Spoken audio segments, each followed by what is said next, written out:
Ask that again. I've never seen it at a loss. I'm saying, we talk about the power of Christ.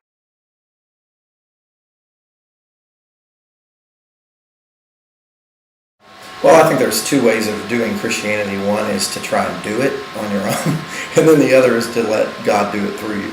And, it really comes down to whether or not you're trying to perform, make Christianity happen in your life, as opposed to, Jesus really didn't teach that. I mean, what Jesus taught was that if you come to me, I'll live my life through you, but your life really isn't your own anymore.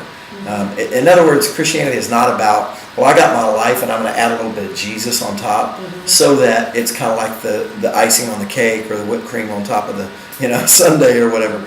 Jesus says, look, it's either all or nothing. So you give me your life. And then the Apostle Paul, he used this language. He said, my life is not my own. The life that I live now in this body, in the flesh, he said, is not my life. He said, it is Christ living through me. He said, the life that I live, I've given up. I've let go of. So really it's an understanding that God lives his life through you, that Jesus lives his life through you. That has a whole lot less trying to it and a whole lot more dying to it, dying to yourself and just saying, it's not mine. I don't have rights over my life anymore. You gave me this life in the first place, so I don't have rights over it.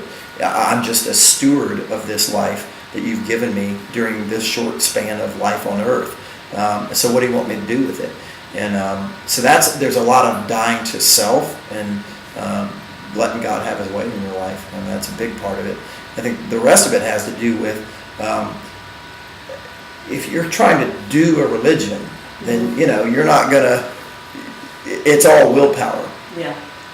If you fall in love with someone, namely in this case Jesus, and you understand how much he loves you, then that love produces an intimacy and a power that religion alone can't produce, because it's out of love.